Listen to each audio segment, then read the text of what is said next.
Sometimes fear doesn't shout. It just quietly wraps itself around your choices until you start living smaller than you were ever meant to.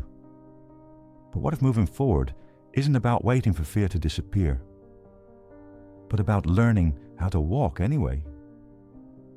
In 2008, the world went through a massive crisis.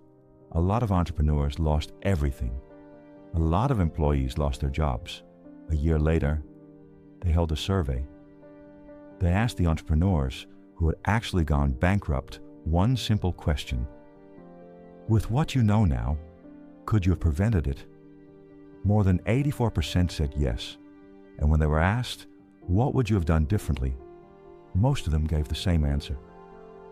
I shouldn't have given in to fear. I should have just kept doing what had always made me successful. You see, fear is a terrible advisor. A terrible one.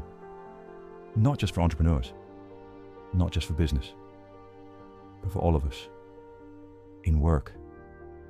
In life. In love.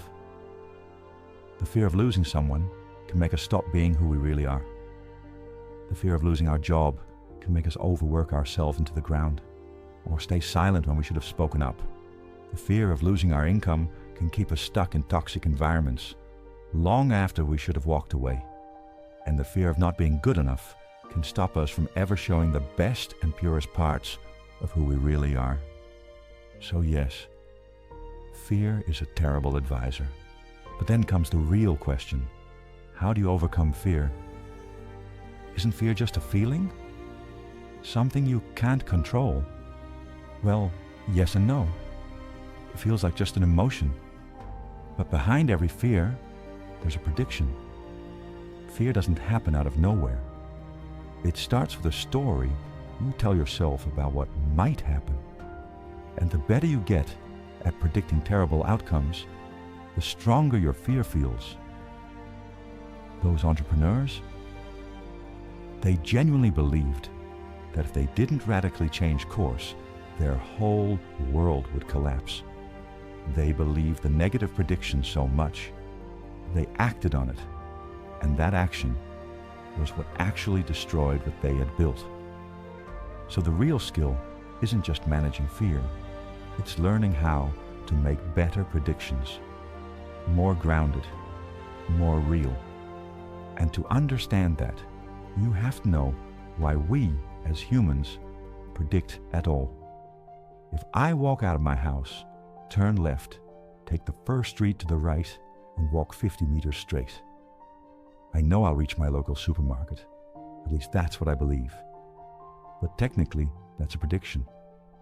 Because I don't know for sure. Maybe the street's blocked. Maybe something unexpected happened. But 99.9% of the time, I'm right. And that's a gift we develop as children. Because life would be exhausting if we had to relearn where the supermarket was every morning, where we parked the car, where our bedroom is. Prediction helps us move without thinking about every little thing. But here's the catch. Some people start making predictions about things they have never actually experienced, without all the facts, without the full story. And to them, those imagined outcomes feel just as real as me knowing where my supermarket is. They build an entire reality in their mind and start acting like it's already true. So how do you break free from that kind of mental hypnosis? Simple. Whenever you're about to predict something dark, ask yourself one question. What actual facts do I know? Not assumptions. Not stories you heard from someone else. Not what your fear whispers to you at 2 a.m. Facts. Only facts. Because most of the time when fear owns us, it's not because reality is that bad. It's because our predictions are. And when you change the story, you tell about the future. You change the way you move in the present. You choose action over panic, presence over fear, strength over surrender. But is it really that simple? Again, yes and no. Because there is a gray area too. Let me explain. A good friend of mine spent his entire life at sea, worked offshore, crossed every ocean, survived more storms than most people could ever imagine. Now, if I were on a ship with him, and he, with his sea legs and weathered instincts, warned me about a storm ahead, I would listen closely.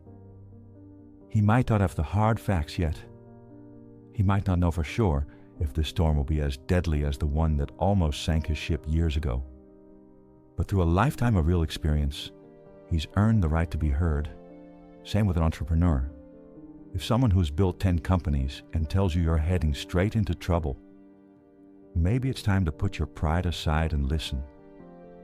And if a relationship coach, someone who's seen hundreds of couples tear each other apart, says you're caught in something toxic, something that's slowly killing both of you, even if they don't know every detail, it might be wise to pay attention. Because not all predictions are fear. Some are wisdom.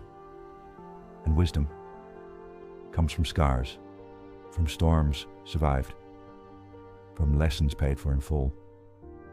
The trick is knowing the difference, knowing when your fear is just a story you're telling yourself, and when it's the quiet voice of real experience trying to save you from a mistake you don't have to make.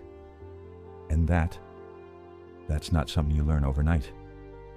That's something you grow into, step by step, mistake by mistake, storm by storm, until one day, your own instincts are no longer ruled by fear, but shaped by wisdom.